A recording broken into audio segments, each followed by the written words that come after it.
Hey, what's up, everybody? It's Tony Robles, the People's Poet. Uh, another edition of Triple P, the People's Poet podcast. We are here in Hendersonville, North Carolina, which is in Western North Carolina, but this is going out from Blue Ridge, which is here in Western North Carolina, from Blue Ridge to the Bay and everywhere in between. I'm originally from the Bay Area, so that's where my heart is. My home right now is in Western North Carolina. We have a very special guest, but before we get to her, please be sure to hit the subscribe button. We have a lot of different shows that are coming up. We interview people from a lot of different persuasions, activists, writers, artists, and also don't be afraid to leave a comment. If you have suggestions for future shows, please be sure to leave it in the comments. Uh, it's my real pleasure to introduce an author today who has a brand new book that's coming out that addresses an issue that hasn't been talked about and whose attention we are trying through the book to get people to really start taking it more seriously. It's a subject that deals with justice.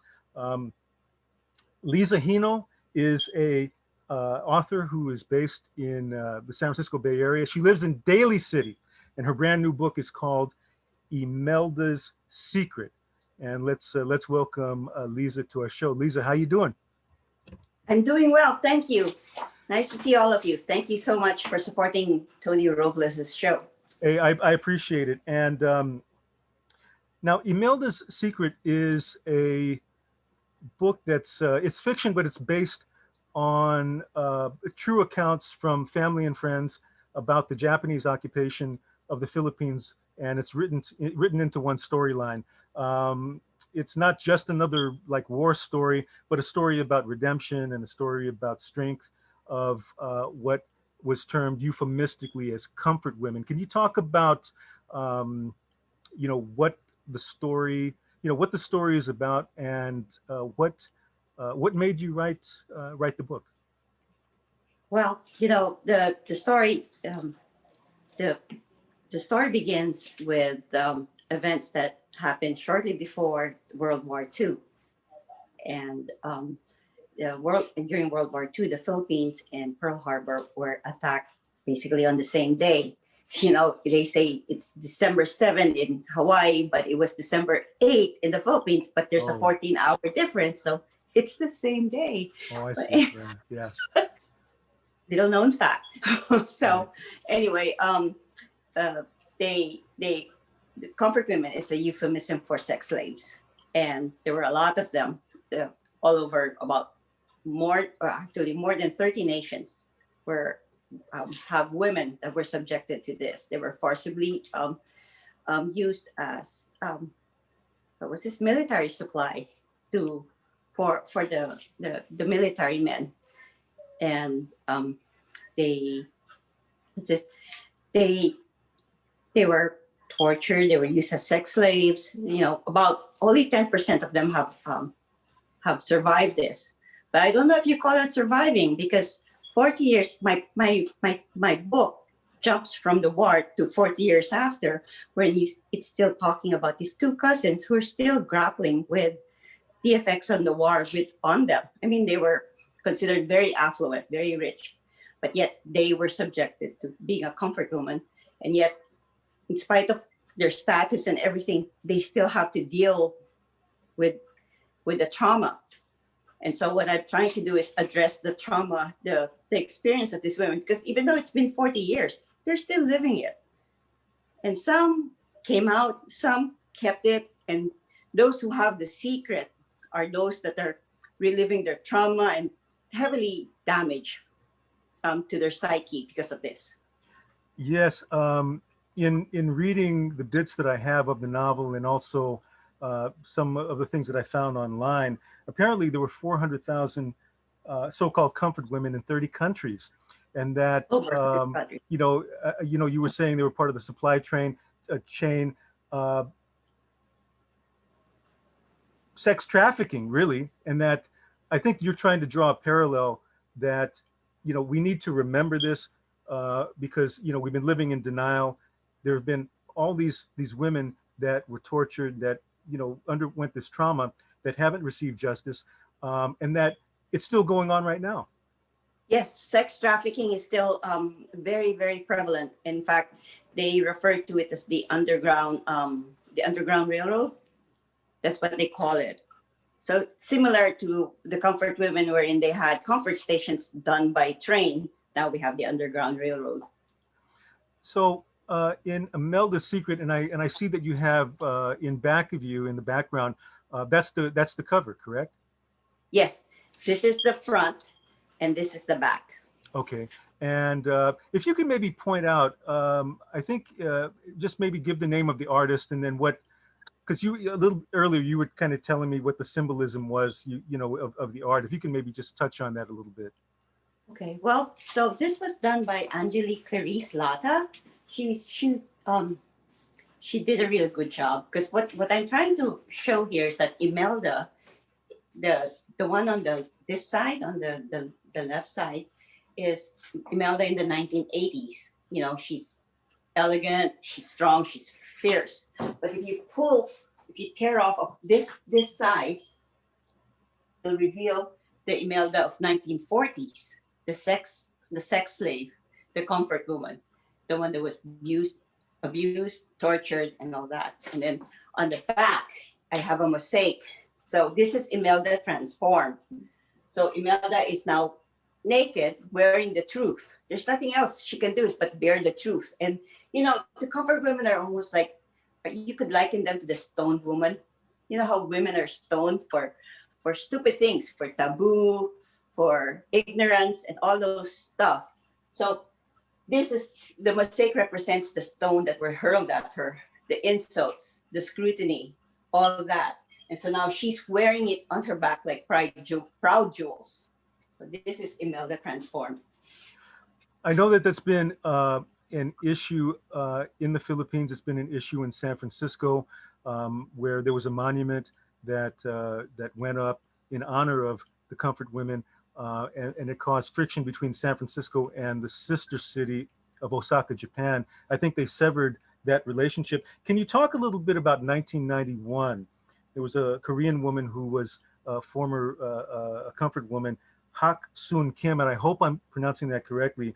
She was a comfort woman from Korea that finally spoke up after so many years.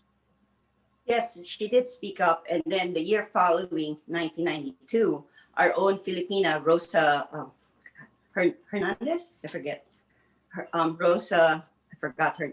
Maria, sorry, I think in my notes I have Maria Rosa Henson. Yeah, Maria Rosa Henson. Everybody in the Philippines is Maria. So yes, Maria Rosa Henson came out, the first Filipina to come out, and to this day we're experiencing some sort of historical amnesia, because this is all oral history. There's nothing written down in the Philippines about this.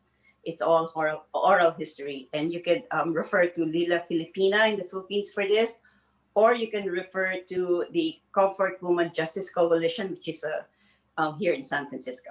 Is there a website for that? You said what was the name of the organization again? I'm sorry. Lila Filipina. They're on Facebook, and you can Google them up. And I believe it's ang bahay ng mga lola. Okay. .com. So that would be you said Lila Filipina. That's LILA space Filipina. That's PILIPINA. Was something interesting in I think it was in the beginning of the book. It may have been in part of the introduction, but you had said that there's something that really kind of stood out. Chastity is a premium when it comes to Filipino values, and Yes. and that being the case, the shame that was borne by these comfort It's women. overwhelming. Can you talk about that, because not everybody understands that, that the nuances and the complexities about that. Can you speak on that? Yes. Well, in the early 1940s, well, chastity is really a premium. It's all this whole virginity thingy, you know, and you have to be a virgin, you have to be clean. And so if you've had one partner, you're not clean. If you had multiple partners, that's it. You're tossed out. There's no one will touch you with a 10-foot pole. So imagine being a sex slave where you have as many as 10 to 60 a day. No one will touch you. And so some of these women had to like shave their heads to be clearly identified as a Wow. comfort woman. Much like what happened with the Jewish people, where they wore the Star of David on their chest, or how the Filipinos in Oakland, not too long ago in 1960s, where they had to wear a badge too to identify themselves as Filipinos. And so too with the comfort women, where some of them had to have to walk around with shaved heads just to show everyone that they're unclean and they're basically untouchable. Lisa, you said in the book that the majority of the victims were from China, Korea, Malaysia, Indonesia, Taiwan, and the Philippines. Has there been solidarity between survivors from those different countries about Oh this yeah. issue? So, or Oh has it yes. been more? There has been, and each nation has decidedly fought to get their justice, then their apology, and this is not just an Asian thing, because the Netherlands was also affected, and so was Australia. So anywhere that the Japanese invading forces went, it happened. And in fact, there's like to your point last time, your earlier question, they just installed a lady of peace in Berlin, and now it's thwarted with lawsuits for trying to take the monument down. I think also in the book it was mentioned that there was a monument or a memorial in the Philippines, and apparently that was taken down under the guise of Overnight. they took it out in the middle of the night or something, in under the guise of maintenance, or it was something like that, right? Yes, it was something like that, but now the monument itself is missing. The artist said that the monument is gone. The monument it just okay, it just disappeared. Um, Yes. so the um, we have the novel, and as a writer, now you grew up you grew up in the Philippines. Is that you grew up in the Philippines, correct? Yes, I Wh- grew up in a small town.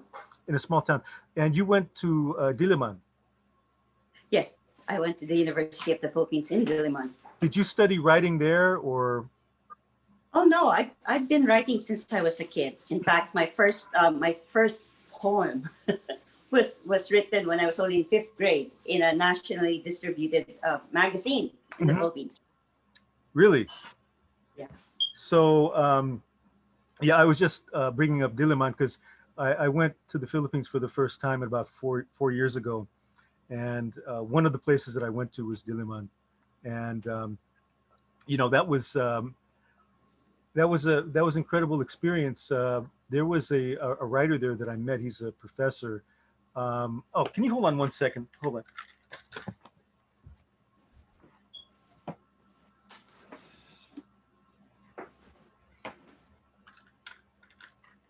Sorry about that. Oh no. His name escaped me, but yeah, this is the guy that I met, Luis Francia, and he wrote the book A History of the Philippines. It's a really Awesome. nice guy. Luis was really really cool, and he was very generous. Now, in terms of I'm sorry, in terms of the novel, now the novel's about two cousins, and Mhm. Imelda and Gloria, who survived World War II, and 40 years after the war, they are now living in San Francisco, um, in the Bay Area, and they're dealing with the trauma of their experiences during the war. Gloria has revealed that she was a comfort woman, whereas Imelda has kept it a A secret. secret. Can you talk about this being fiction, but we know that fiction is always based on truth. Um, what were the challenges for you in writing it, and how how did it transform form you in the process? Because I know that a large part of the reason why you wrote it was to be an agent of change and advocacy. Yes. Well, I growing up in the Philippines, I know how the women are second class citizens, and the programming doesn't help them either. We have this common phrase, "Iyakan, bugbugan, patayan," which means crying, getting beat up, and then killing. So it's not a good. It's not a good place. It's not a good programming for women. And so in writing this, I felt like women should really stand up and claim their power. It's important to claim your power, and there are times when I wrote it that I just like had to stop and like take a breath, like okay, because the best writing comes when you go into your angst, right? You tap into it and then you write it out, and then so sometimes it just gets too intense that I have to like put it down, step away, like okay, I mean take a break from this. But yes, it changed me, and especially it changed me because I feel like you know women, the stuff Imelda kept it a secret because she wanted to protect herself, her family, right? Because she saw what happened to her cousin Gloria, when she got thrown out by her first husband, and her kids were just became throwaway kids. Not that for lack of trying, but it was just hard under the whole environment. And so Imelda wanted to save herself from this, so she kept it a secret. So she did it under under the good guises of protecting her family. But then it ate her. It it it weighed very heavy on her psyche. And keeping a secret for over 4 decades is not healthy. And so I was trying to show how she transformed and changed. She made that change from keeping it secret so deep within her, finally releasing it. Yeah, I mean, I can't begin to really imagine, um, what what that must have been like to do that. How much it wears on your spirit and on your and on your soul. Um, so these are based on real events. So Imelda and Gloria, they're two characters. Are they based? So they're based on one or two people that you knew, or was it a composite of many people that you had been able to meet, or stories you've been able to kind of gather? Well, it is a composite because again, I like the first chapter of the book was a true event wherein my mother and her siblings were secured by my grandfather, so that because their next door neighbor's home was stormed by the Japanese, and so my grandfather secured them while he crept up somewhere to find out what was going on.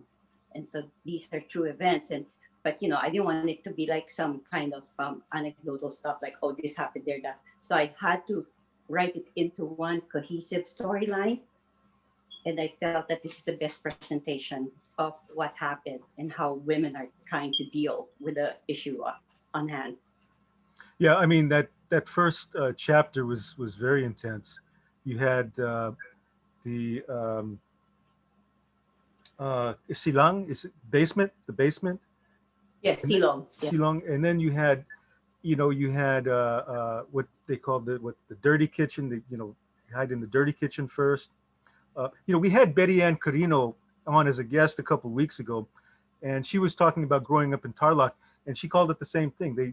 They were cooking all the time. They had a clean kitchen and they had a dirty kitchen. So when I read that, it made me think of Betty Ann. And shout out to Betty Ann if you're watching. Um, you know, you wanted to, this is a perfect example or a good example of using your art and using your talents and abilities as a novelist to breathe life into events, and like you said, be an agent of change.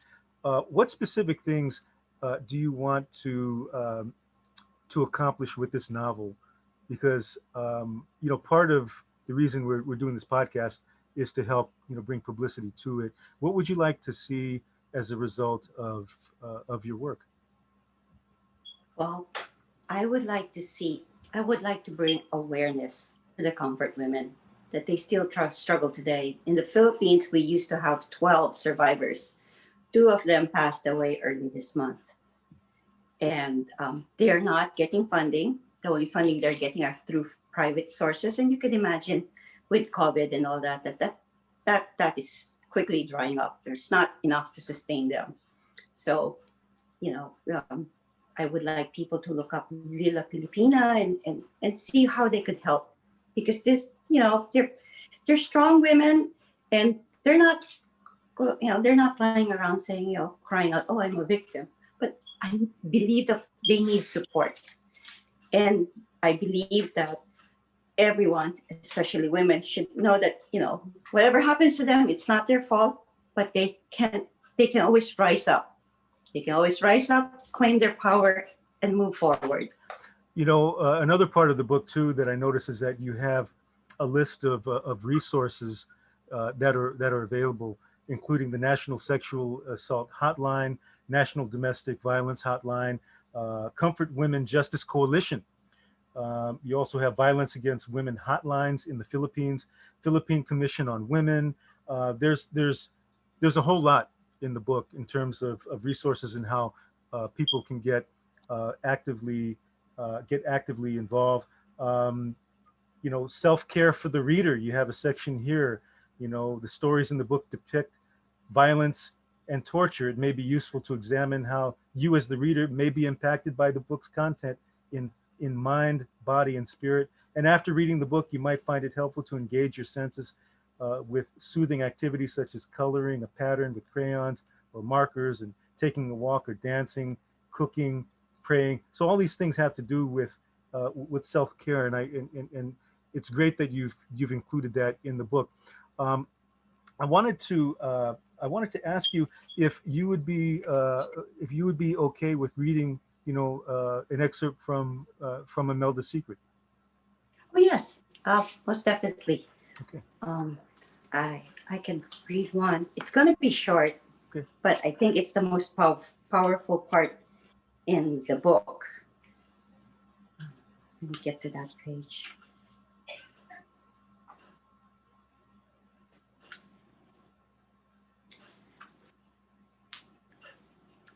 Okay.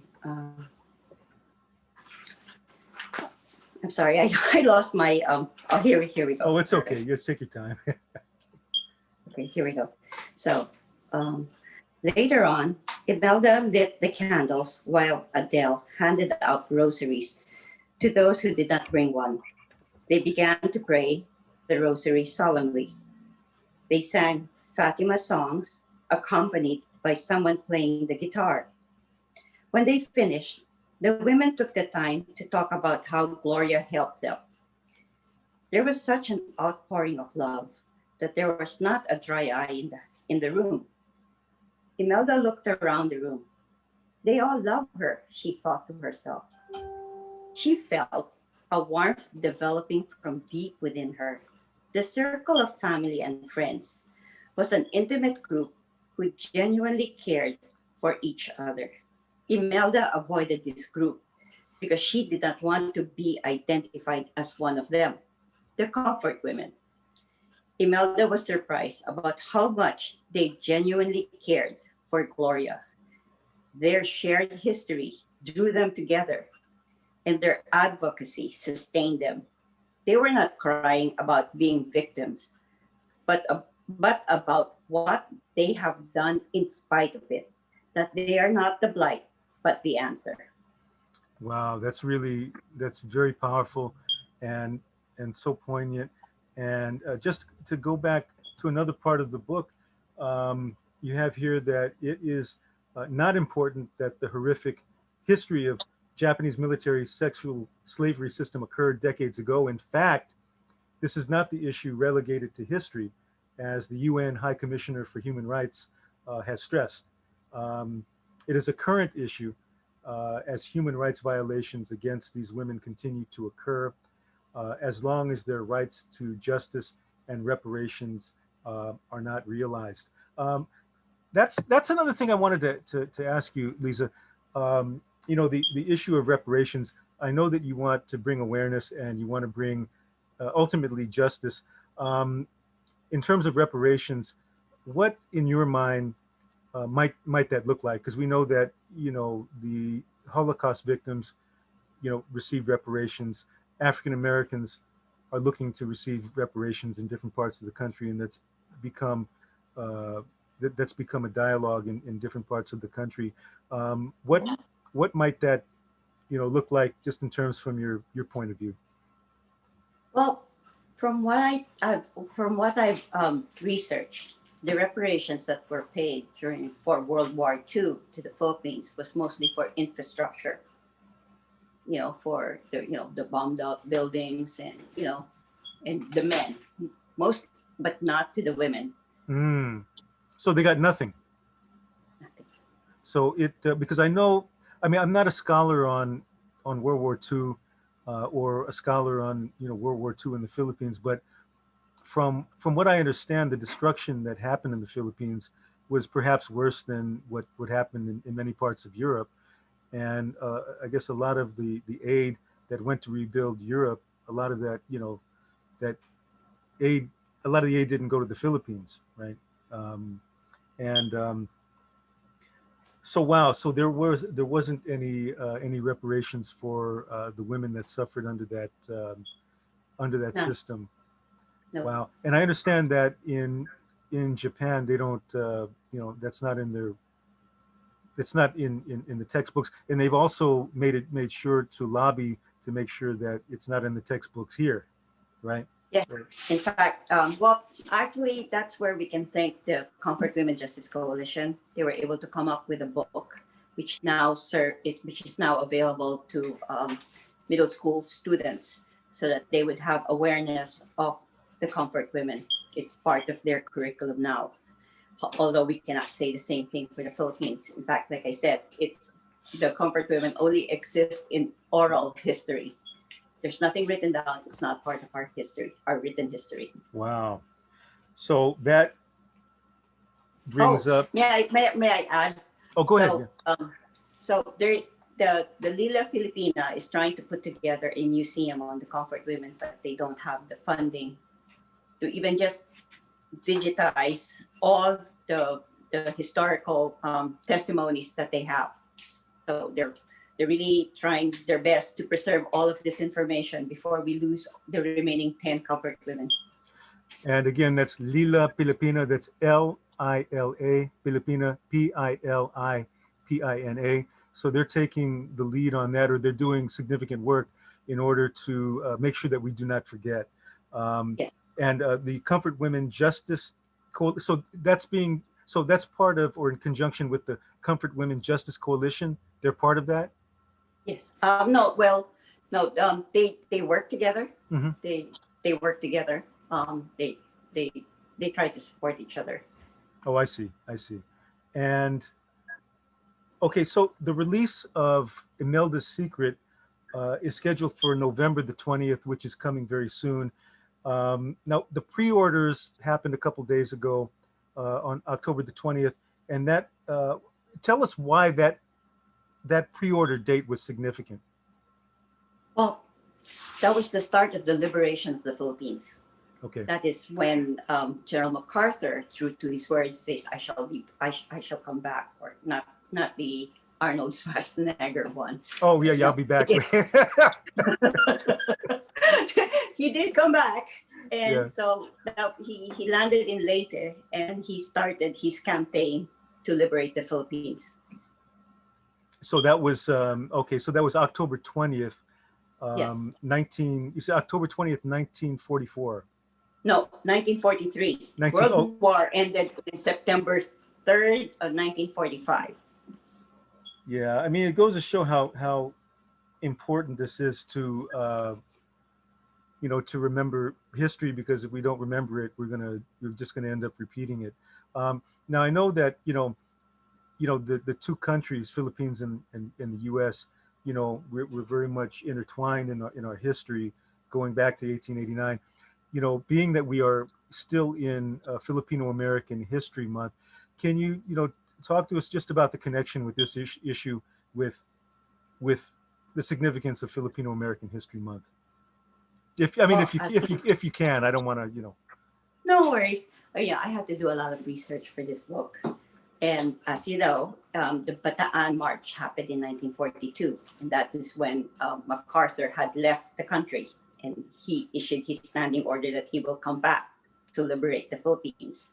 And so the Bataan March involved Filipinos and Americans marching for almost 70 miles. It was a death march, and people were, if you didn't march, you get killed. And so yeah, well, that's very brutal.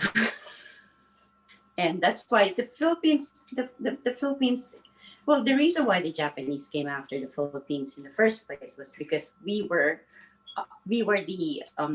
had the bases, the U.S. bases, and so um, in the Pacific. So other than Hawaii, Pearl Harbor, their next base would be in the Philippines. That's why we were strategic in the World War II Pacific battle. oh, I see. So if they could get in there, then they could acquire that, Control the rest of the they Pacific, control that area. Yeah, that would be theirs. Yeah, Southeast Asia. Yes. yeah. Can you talk about just your feelings about, as a writer, as somebody that's just written a novel on a subject that is very powerful, and it deals with a lot of trauma. Um, getting these stories, how you went about it, and for aspiring novelists that might be watching this right now, particularly younger ones, what advice would you give them if they want to breach these subjects? Oftentimes, writers will breach subjects that are taboo. How did you acquire, or how did you keep up the tenacity to see it through, and what gave you the strength to do it? And if you can impart any kind of you know advice. Well, my advice to aspiring writers is just go right on. Just keep writing.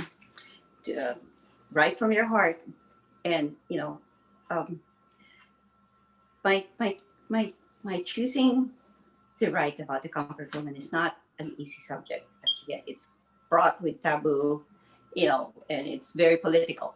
Yeah, I try to stay apolitical because I want the women to get the help that they deserve. But it's very hard to be apolitical with such kind of subject matter. However, I I I wrote this, and I really really pushed it after all these women like Judge Ruth Bader Ginsburg, and all her triumphs in that espoused and helped women get a leg up. People like Margaret Thatcher, or even Rosa Parks, for sitting down and claiming, I have a stake in this, and I can do this. This is mine. So I want writers to feel that, okay, this is mine. It's scary because what people think is normal is based on their moral code, and you may come into a you may come into an impasse. But if you just hold on, have faith, and if you know you've written an honest piece, you'll be okay. I guess your moral code, and then it comes to where you have a choice, where the choice is this or that, and what lies in between, where what lives here boils down to your integrity, and as a writer, I think that's what we're trying to do. Is we're trying to uphold our integrity, which really is another way of saying we're trying to just get down to the truth, right? Yes. And, things like the Me Too movement really helped. It was very encouraging to see women advocate for each other and really standing up. And then the Women's March of 2016, or was it 2017?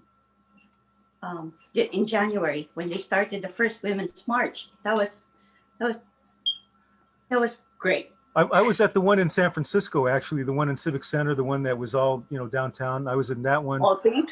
And my mom, I think in 2017 or 2018, she went to the one, I think there was one in DC. So she was on the bus and she, went all up there. Um, so, thank you so much for making the time to be on this podcast. I want to ask you, you've written, I mean, just a little bit that I've read. It's very, very well written, and the prayer at the very beginning is just is so graceful and it's so moving. Um, what I wanted to ask you was, being that you've read you've completed this novel and you have these different things, and I know you have a lot of stuff coming up in relation to the book. What do you do for fun? What do you, I mean, do you have hobbies? Do you do anything outside of writing? What kind of what are you into? Well, actually, I have another business, so I where I get to explore all of my creative uh, side. Hmm. I am a cake artist. Pardon me? So I am a cake artist. You're a cake artist. Oh, Yes. fantastic, fantastic. So my business is My Favorite Bite, My and I make, favorite bite. Okay. yeah. So I make sculpted cakes like baseball caps, jerseys, Jordans. I made that. In fact, one of my famous client is Lizzo. Oh, no kidding. Oh, Yeah. that's Yes. If fantastic. you check my Instagram, you'll see a picture of Lizzo with her cake. We're gonna have to, you know what? We're gonna have to connect. I know that we're friends on Facebook, but yeah, I mean, I wish we could have, like a Marienda thing, because when we had when we had Betty Ann Carino, she had the puto and and so she does, the Filipino foods in the hot pot, and and that was a wonderful interview with her, as it's been a very wonderful time with you as well. Um, One other question: what kind of music you listen to? Oh, I'm everything. Yeah. I listen to everything because my kids are both members of the San Francisco Boys Chorus and the San Francisco Girls Chorus. Oh, no kidding. Yes, and Fantastic. so I I I love everything. I love Yeah. Gregorian chants. I love opera. I Yeah. like rap. I like everything. In fact, Yeah. I keep kidding them. They said if I don't hang out with you, I feel like an old person because then I don't know what's new. So your kids are part of the chorus? Well, they've since graduated. But they went through the whole course. Oh, okay. And like my eldest got to travel to Japan for the Hiroshima commemoration. Oh, My okay. middle Yeah. child, my middle child went to Korea and China, and the youngest went to south of France. Hmm. Yeah. Fantastic. And in terms of books, what two or three authors do you like? Oh, I love a lot.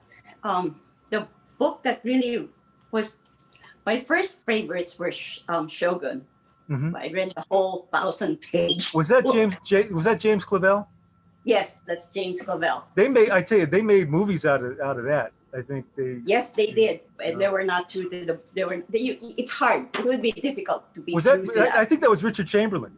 Richard Yes. Chamberlain was in Shogun, and Yeah, he had the and then he thing. also, yeah, and he also did. Richard Chamberlain also did another favorite book of mine, the Lost Horizon. Hmm. Did he He did also? that too. Did he also do? I'm not sure if he did King Rat. Was that his? That I don't. I'm not sure. That I'm was a not hell of a sure. book. They made that into a movie too, about the war camps in during World War II, and how there was one prisoner who was able to have everything because he knew how to hustle. So while the captains and the people that outranked him were literally starving, this guy, he was clean. He had cigarettes. He was able to make Oh, eggs because he knew how to He hustle. knew But to work the system.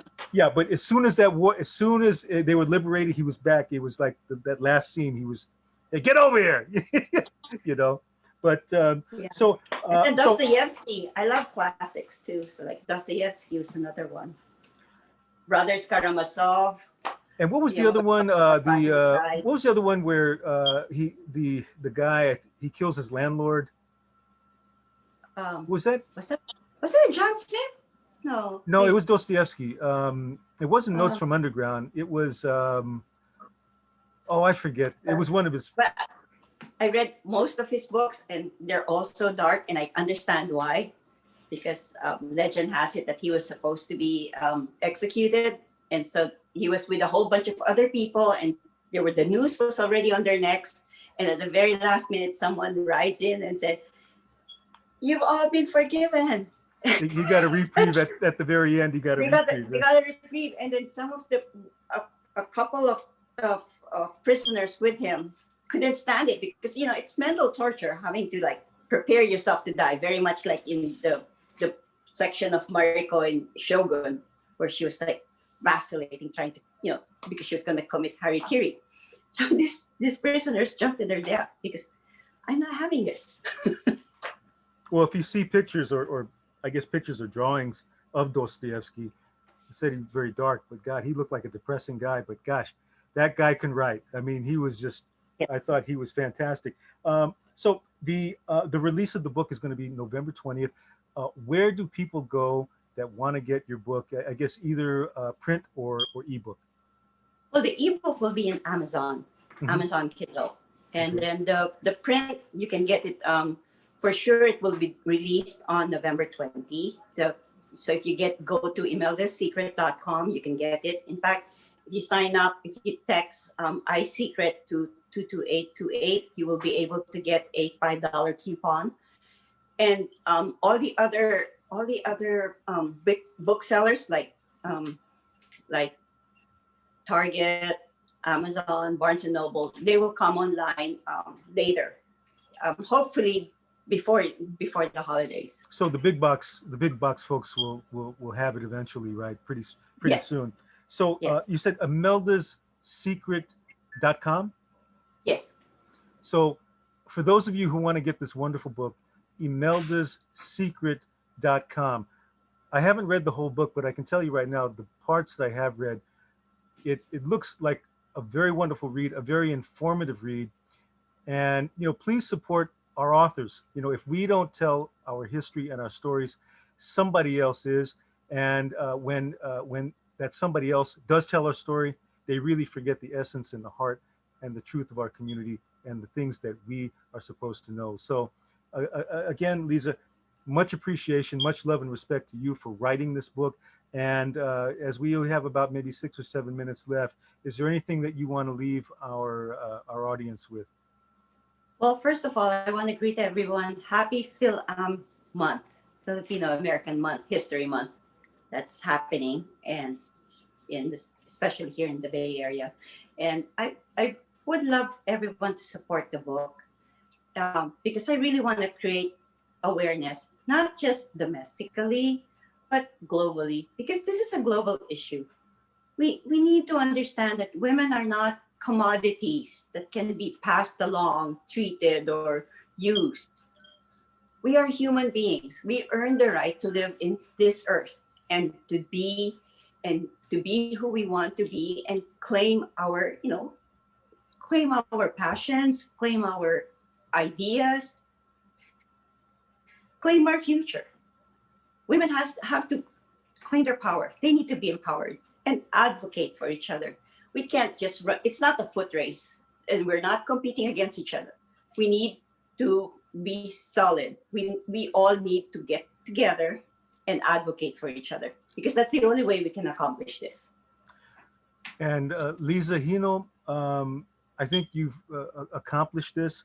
Your book, at the heart of it, you wanted to, for yourself, was a big part of it was to be an agent, using this art, using this book to be an agent of change and to inspire advocacy. So, for those of you who are writers and poets and artists, this is a perfect example of using your talent, using your spirit to affect social change, to fight for our people, to fight for our community, and to not just create art for the sake of creating art.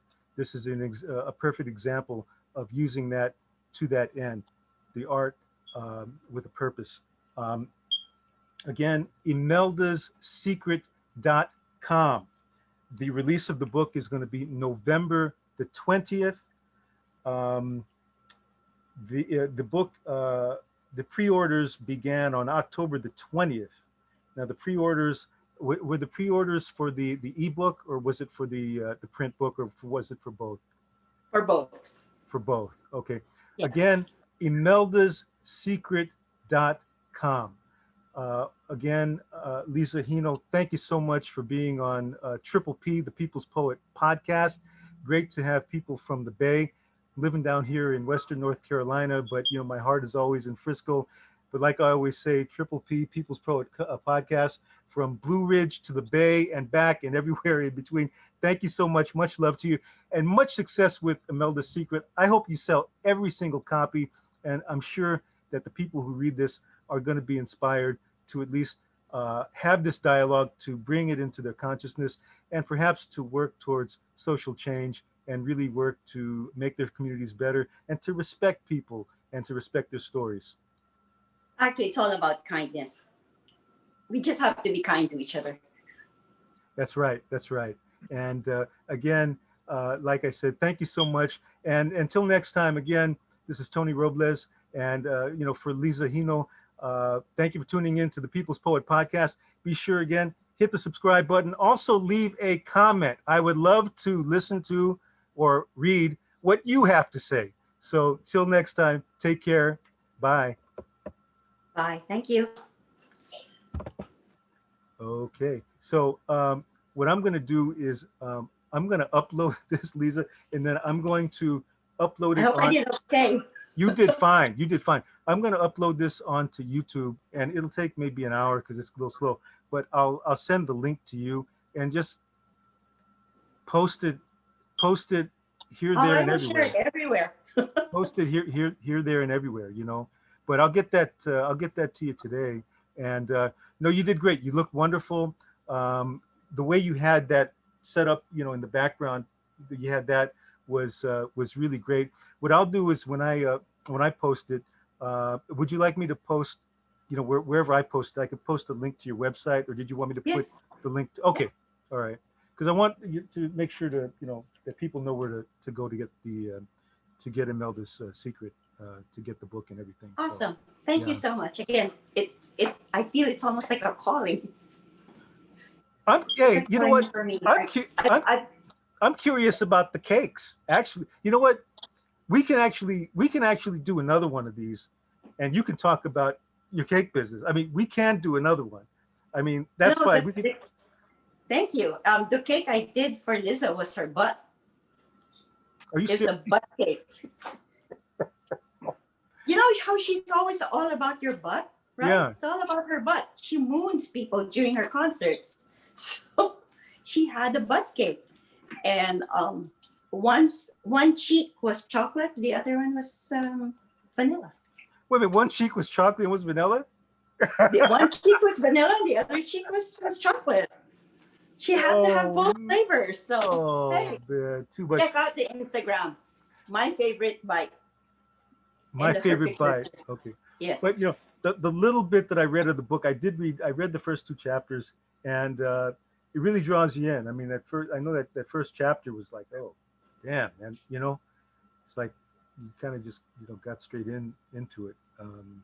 But I know a film director that I sent it to just called me up right away after reading the first chapter. Oh God, Lisa. Like, yeah, I mean, it really, you know, it's like. So I'm gonna read the rest of it, and yeah, well done, and thank you so much. And let me get on and upload this, and I'll toss it to you. Okay. Okay. Thank you so much. I really, really appreciate this. No problem. Take care, and we'll be in touch. Okay. Okay. All right now. Take care. Bye now.